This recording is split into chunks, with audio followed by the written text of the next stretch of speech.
안녕하십니까. 이슈이시다 시작합니다. 트럼프 대통령이 텍사스 콘로 몽고메리 카운티 페어그라운드에서 28일 열린 세이브 아메리카 집회에 참석해 또 대박을 터뜨렸습니다. 수만 명 모인 군중 앞에서 대통령은 바이든이 세계 3차 대전의 리스크를 키우고 있다고 비판했는데요. 지금 생기는 모든 국제적, 국내적 악재들이 전적으로 바이든 탓인 걸 아무도 부인하지 못하고 있다고 콕 집어 말했습니다. 특히 지난해 아프간 철수 사태가 미국의 취약한 외교 현실을 전 세계에 공개한 역사적으로 창피한 변곡점이었다고 밝혔습니다. 특히 대통령은 전날 중거리 탄도미사일 도발을 감행한 북한과 타이완을 위협하는 중국, 우크라이나 침공을 준비하는 러시아, 핵무기 개발을 눈앞에 둔 이란을 예로 들면서 바이든의 외교 정책을 강하게 비난했습니다. 정확히 이를 표현한 두 문단이 있어서 소개해드리면 다음과 같습니다. 조 바이든과 낸시 펠로시, 척 슈머가 장악한 연방의회는 불과 지난 1년 동안 미국을 장난거리로 여긴 듯 난장판을 만들어놨다. 인플레이션은 로켓처럼 무섭게 솟구친다. 가스값은 치솟는다. 공급망은 무너지고 있다. 여러분은 지금 뭐가 일어나고 있는지 믿을 수 있는가? 우리들은 이제 아무것도 얻을 수 없다. 조 바이든의 나약함과 무능함이 3차 세계대전의 실질적인 위협을 조성하고 있다. 무슨 일이 일어나고 있는지 봐라. 우리였다면 결코 일어나지 않았을 일이다. 생각도 못했을 일이고 결코 생기지 않았을 것이다. 당신들이 가족과 국가의 미래를 생각한다면 선택의 여지가 없다. 오는 11월 광란의 미치광이들을 몰아내 국경을 회복하고 안전을 도모하고 일자리를 보호하고 미국을 최우선으로 여길 수 있는 강하고 똑똑하고 강인한 공화당 후보들을 선출해야 한다. 어떻습니까? 지금의 시국을 정확히 지적했다고 볼 수 있는데요. 이런 지적이 대통령의 카리스마와 화학작용을 일으켜 그 어떤 때보다 강렬하고 통쾌한 연설이었습니다. 이날 집회는 10,000원을 잃었는데 많은 지지자들은 수일 전부터 페어그라운드에 모여 대통령의 연설을 기다렸다고 하네요. 이날 저녁 7시 반 무대에 등장한 대통령은 보수의 성지 텍사스의 공화당 의원들과 관계자들에게 감사와 성원을 우선 전했습니다.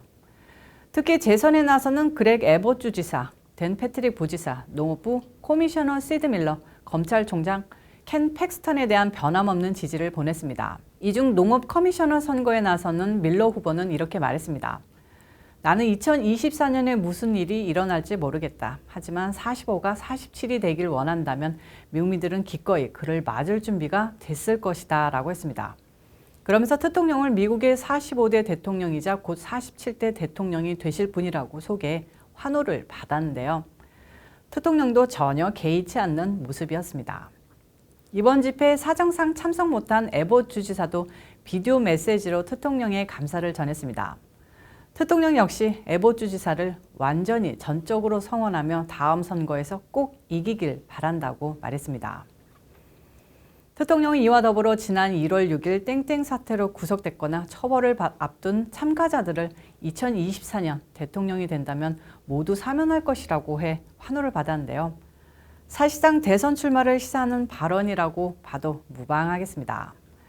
그는 체포된 트럼프 대통령의 지지자들께 아주 불공정한 대우를 받고 있으므로 사면이 필요하다면 그들을 사면할 것이라고 말했습니다. 의회 땡땡 사태로 지금까지 725명이 체포됐습니다. 그리고 지금까지 이 중 225명을 폭력 등의 혐의로 기소됐는데요. 특히 이 가운데 150여 명은 경찰 폭행 혐의로, 50명 이상은 범죄 모의 혐의로 기소됐으며 20여 명은 유죄를 인정받았습니다. 생명 소중하다며 일으킨 각종 소유 사태에서는 솜방망이 처벌이 이뤄져 논란이었는데요. 이 땡땡 사태는 정치적으로 편향적인 수사의 전형이었고요. 이분들 모두 정치범이라고 봐도 무방하다는 게 적지 않은 의견입니다. 이번 연설에서 또 한 번 확인된 보수 국민들의 환호를 보면 지금 미국 대통령이 바이든 맞나 싶은 생각이 들기도 합니다.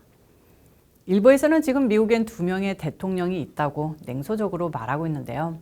취임 1년의 바이든이 정말 이래저래 4년 버틸 수 있을지 의문이 들기도 합니다. 솔직히 바이든 관두면 해리스도 못하면 낸시 펠로시라는 이유 단 하나 때문에 바이든 탄핵 외치지 못하는 게 현실인데요. 이래저래 바이든 무시하는 목소리는 점차 바이든 진영에서도 터져나오고 있습니다.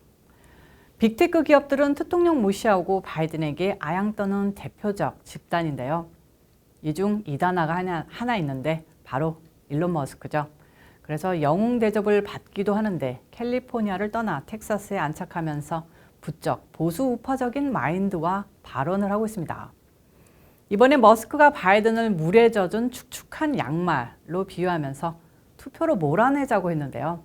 거의 민주당 지지자들 들으면 부들부들 떨 통쾌한 발언이었습니다. 내용 알아보겠습니다.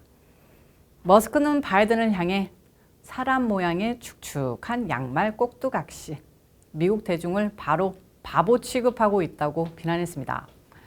바이든 행정부가 전기차 관련 정책을 추진하면서도 업계 1위인 테슬라가 무노조 경영한다는 이유로 계속해서 도외시하자 또다시 도발에 나선 것으로 관계자들은 분석하고 있습니다. 언론에 따르면 이번 도발 트윗의 발달은 27일 바이든 명의 트위터 계정에 올라온 메시지 때문인데요. 바이든은 이날 트위터에 제너럴 모터스와 포드와 같은 회사가 이전보다 더 많은 전기차를 만들고 있다며 내가 미래가 바로 여기 미국에서 만들어진다고 말했을 때 이를 두고 하는 말이라고 했습니다.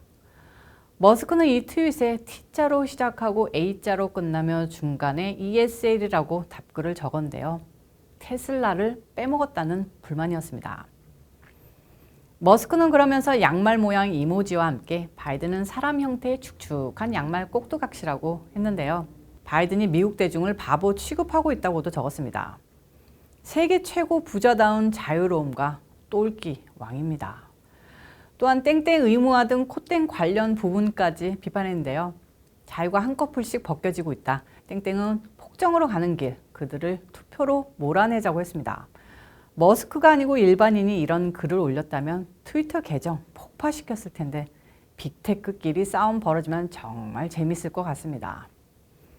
머스크가 바이든 몰아내자면 대통령 지지한다는 뜻일까요? 다음에 테슬라로 차 바꿔야 할 것 같기도 하고 아니면 일론 머스크가 보수 우파 시장 노리는 걸까요? 좌파들 최애 차가 테슬라였는데 이제 그쪽은 살 만큼 샀으니 우파 시장 공략하자 머리 쓰는 거 아닐까 하는 합리적인 의심도 듭니다. 아무튼 백악관은 머스크의 이런 트윗에 별다른 입장을 밝히지는 않고 있는데요. 아니 이 작자가 지금까지 잘 나가다 왜 이래 하고 당황해 하는 것 같습니다. 포브스지는 이 같은 소식을 전하면서 테슬라의 반노조 입장은 전미 자동차 노조를 지지하는 바이든 행정부와 마찰을 빚는 지점이라며 그건 테슬라와 바이든 행정부 사이에서 불거진 갈등을 소개하기도 했습니다. 그런데 머스크는 작년 9월에도 바이든에 대한 비하 표현을 트위터에 쓴 적이 있습니다. 머스크가 세운 스페이스 X의 인간 우주 비행이 성공하자 한 트위터 사용자는 대통령이 별다른 메시지를 내놓지 않은 이유가 뭘까 하고 물었는데요. 머스크는 그는 아직 잠자고 있다고 답했죠. 지난 대선 당시 바이든 대통령을 향해 졸리고 생기 없다는 의미로 슬리피 조라고 조롱했던 트통령의 표현을 빌린 거였습니다. 머스크와 트통령이 의기투합한다면 참 좋을 것 같은데 여러분 생각은 어떠신가요? 오늘 이슈 이슈다는 여기까지입니다. 시청해주셔서 감사합니다. 오늘도 변함없이 좋아요, 구독 꾹꾹 눌러주시고요. 저는 또 다음 영상에서 찾아오도록 하겠습니다. 빠이.